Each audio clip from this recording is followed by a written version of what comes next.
재작년 치러진 2023년도 수능에 유명 입시학원 강사가 낸 모의고사 지문이 그대로 나와서 감사원이 감사에 착수했습니다. 이 내용을 포함해서 교사와 사교육업체 간 유착 의혹 전반을 들여다봤는데 현직 교사와 학원 관계자 등 56명을 경찰에 수사 요청했습니다. 취재기자 연결합니다. 이승배 기자. 네, 감사원입니다. 네, 먼저 떠들썩했던 이른바 수능 판박이 지문 논란부터 짚어보죠. 정확히 어떤 사건이 있던 겁니까? 네, 논란이 불거진 문제는 재작년에 치러진 2023학년도 수능 영어 23번 문항입니다. 미국 하버드대 로스쿨 교수가 쓴 저서 투머치 인포메이션 중 일부가 지문으로 활용이 됐습니다. 그런데 수능 한 달 전 이른바 유명 일타 강사가 낸 모의고사 지문과 똑같았던 겁니다. 해당 지문은 EBS 교재에 나온 적도 국내에 출간된 적도 없습니다. 우연의 일치냐 아니면 수능 문제가 사전에 유출된 거냐 수험생과 학부모들이 부글부글 들끓었습니다. 수능 시험을 관리하는 한국교육과정평가원에는 관련 이의 신청이 빗발쳤습니다. 감사원 조사 결과 이 문항은 한 대학 교수가 아직 출간 전인 EBS 교재를 감수하면서 봤던 문제를 수능 출제를 하면서 무단으로 사용한 것으로 확인됐습니다. 일타 강사는 다른 교사로부터 해당 지문 문제를 받아서 모의고사로 발간했다고 감사원은 밝혔습니다. 그렇다면 대학 교수와 일타 강사는 무슨 관계인지가 가장 궁금한데요. 감사원은 개연성은 파악이 됐지만 구체적인 유착 관계까지는 확인을 못했다고 설명했습니다. 관리 책임이 있는 한국교육과정평가원이 일 처리를 부당하게 한 점도 드러났습니다. 중복 출제를 막으려고 보통 수능 출제 전에 시중에서 살 수 있는 문제지를 모두 검토하는데 딱 그 한 해만 해당 강사 모의고사를 안 본 것으로 조사됐습니다. 이 신청 처리도 의문점 투성이었습니다. 수능과 모의고사 문제 지문이 일치하자 이 신청이 다수가 접수됐는데요. 평가원 담당자들은 해당 안건을 이 심사위원회 심사 대상에서 제외한 것으로 확인이 됐습니다. 지문이 같아도 문제 유형이 다르면 기출로 보지 않는다. 해당 모의고사가 개인 수강생만 접근할 수 있는 것이라고 평가원이 거짓 설명했다고 감사원은 밝혔습니다.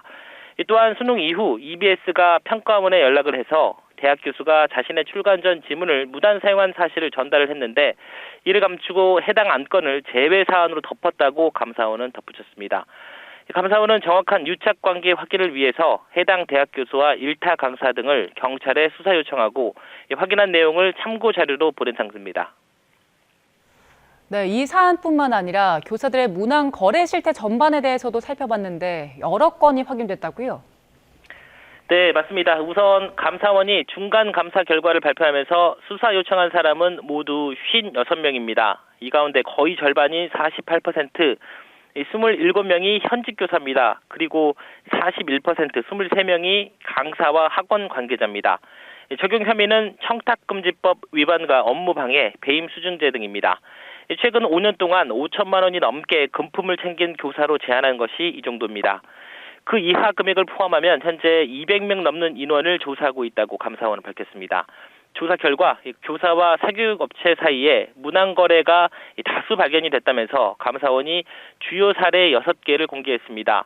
특징을 보면 혼자 문제를 거래하기도 하지만 수능이나 모의평가 출제를 위해서 합숙을 할 때 알게 됐던 다른 교사와 함께 팀을 꾸린 경우도 많았다고 감사원은 설명했습니다.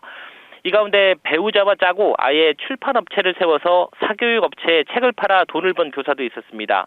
구체적인 내용을 보면 EBS 교재 집필 등을 통해 알게 된 교사와 본인 학교 교원을 섭외해서 현직 교사 35명으로 문항 제작진을 꾸렸고요. 지난 2019년부터 3년 동안 18억 9천만 원 매출을 올렸습니다. 또 EBS 교재 출간 전에 파일을 빼돌려서 변형 문항을 제작해 학원 강사에 공급한 교사, 그리고 사교육업체에 문제를 팔고 돈을 챙기면서 또 자기 학교 중간 기말고사에 출제한 사례도 적발이 됐습니다. 교사 복무 행위를 지도 감독해야 하는 교감도 동문 선후배와 문항 제작팀을 꾸려서 가뱃돈을 챙기기도 했습니다. 이 밖에 현직 입학사정관이 대학에 근무하면서 사교육업체에 취업을 해서 투잡을 뛰면서 자기소개서 작성을 지도하고 수백만 원 금품을 받은 사례도 있었다고 감사원은 밝혔습니다. 감사원은 입학사정관 가운데 퇴직 이후에 3년 동안 학원 등의 취업을 금지하는 규정을 어긴 사례가 다수 확인됐다면서 감사위원회 의결을 거쳐서 추가 조치할 예정이라고 말했습니다. 지금까지 감사원에서 YTN 이승배입니다.